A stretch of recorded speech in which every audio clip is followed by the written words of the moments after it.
मौलाना महमूद मदनी हुए भावुक, बोले जुल्म सहेंगे लेकिन देश पर आंच नहीं आने देंगे। नमस्कार, मैं हूं रश्मि पांडे और आप देख रहे हैं अपना पसंदीदा channel India plus news. UP के सहारनपुर में मुस्लिमों के सम्मेलन में जमीयत उलमा ए हिंद के अध्यक्ष मौलाना महमूद मदनी भावुक हो गए।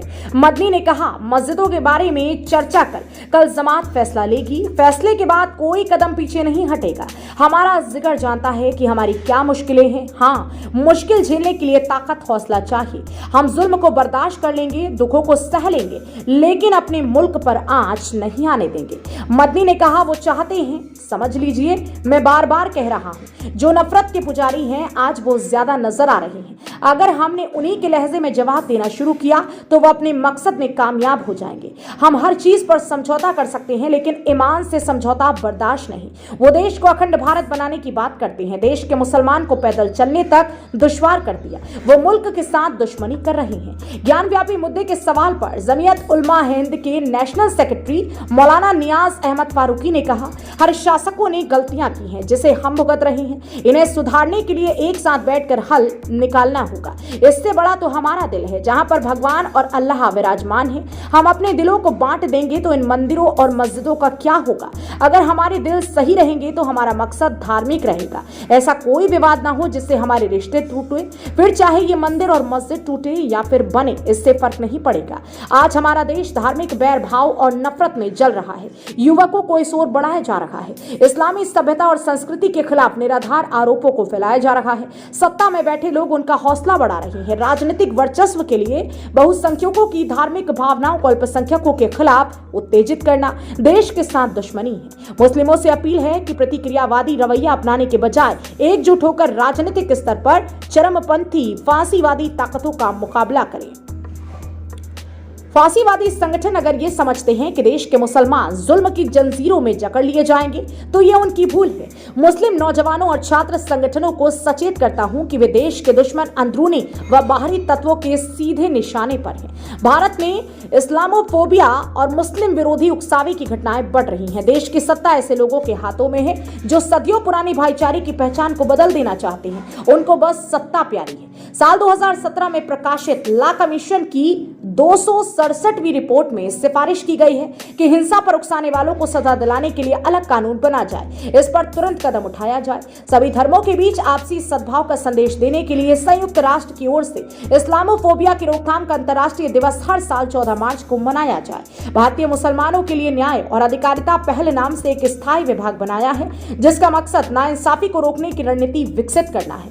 25 राज्यों से आए 1500 जमीयत मेंबर। जमीयत उलमा ए हिंद के कार्यक्रम में 25 राज्यों से लोग आए हैं। इसमें करीब 1500 जमीयत के मेंबर हैं, जबकि कुल मौजूदगी 2500 से 3000 है। इनमें मुख्य रूप से महाराष्ट्र से आए मौलाना नदीम सिद्दीकी, यूपी से मौलाना मोहम्मद मदनी, तेलंगाना से हाजी हसन, मणिपुर से मौलाना मोहम्मद सहित, केरल से जकरिया, तमिलनाडु से मौलाना मसूद, बिहार से मुफ्ती जावेद और गुजरात से निसार अहमद, राजस्थान से मौलाना अब्दुल वाहिद खत्री, असम से हाजी बसीर, त्रिपुरा से अब्दुल मोमिन पहुंचे हैं। सांसद मौलाना बदरुद्दीन अजमल, पश्चिम बंगाल में ममता सरकार में मंत्री मौलाना सिद्दीकी उल्लाह चौधरी और शिरू सदस्य मौलाना रहमतुल्लाह कश्मीरी सहित कई बड़ी हस्तियां भी देवबंद पहुंच चुकी हैं। इसके अलावा झारखंड, उत्तराखंड, पश्चिम बंगाल से भी मुस्लिम संगठन के लोग आए हैं।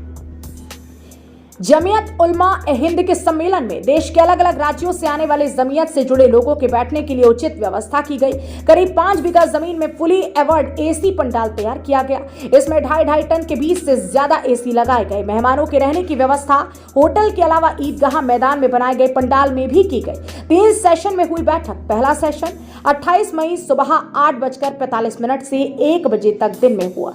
दूसरा सेशन 28 मई शाम 7:30 बजे से 9:30 बजे तक रात में हुआ। तीसरा सेशन 29 मई सुबह 8:45 से 1 बजे तक दिन में हुआ।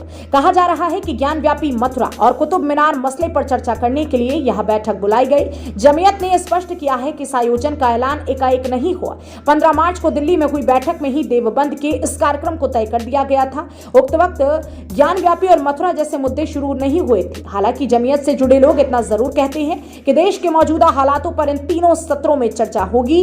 इसमें चर्चा का बिंदु कुछ भी हो सकता है। सम्मेलन को लेकर सम्मेलन को लेकर पुलिस प्रशासन ने भी पूरी तैयारी कर ली है। देश भर से आने वाले डेलीगेशन और उलेमाओं की सुरक्षा को लेकर विशेष इंतजाम है। अन्य जिलों से एक्स्ट्रा फोर्स मंगवाई गई। पंडाल और आसपास LIU भी अलर्ट है। SSP आकाश तोमर का कहना है सम्मेलन के आसपास सुरक्षा व्यवस्था कड़ी कर दी गई है। सम्मेलन स्थल पर एक कंपनी PSE, 3 पुलिस निरीक्षक, 10 उप निरीक्षक, 6 महिला कांस्टेबल और 40 सिपाहियों की तैनाती की जाएगी। बहरहाल आपका इस खबर को लेकर क्या कहना है कमेंट में जरूर बताएं और ऐसी ही खबरों के लिए देखते रहिए आपका अपना चैनल इंडिया। बज़ाहिर जिसका कोई सहारा नहीं, उसको जितनी मुश्किल है उससे ज्यादा मुश्किल तो हमें है।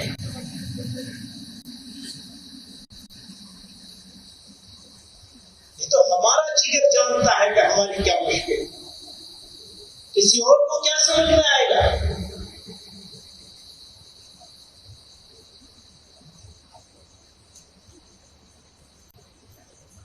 हाँ, मुश्किल को झेलने के लिए हौसला चाहिए, ताकत चाहिए, और हम कमजोर लोग हैं।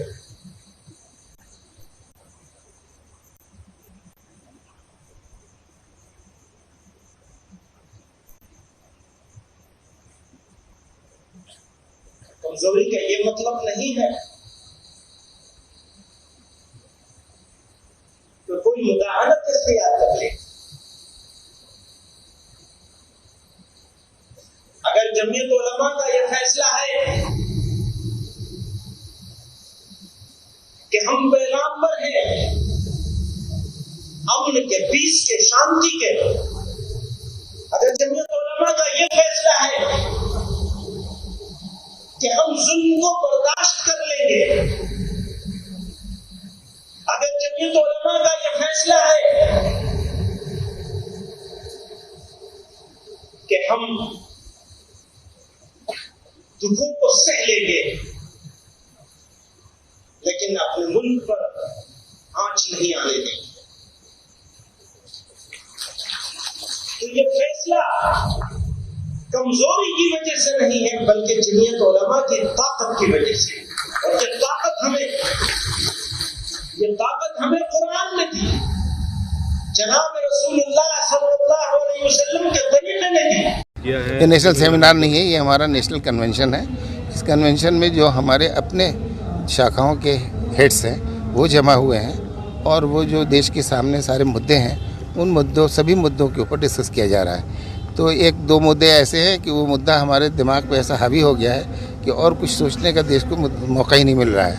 उनमें ये जो इबादत गाहों का मुद्दा सबसे बड़ा मुद्दा बन गया है। हालांकि ये सबसे बड़ा मुद्दा है नहीं, इसे बनाया जा रहा है। तो सबसे पहले ये लोगों को बताना है कि भाई आप इसमें फंस करके आपकी जो असल सवालात हैं उनको मत भूल जाइए, उनके ऊपर काम करिए, उन पर बात करिए।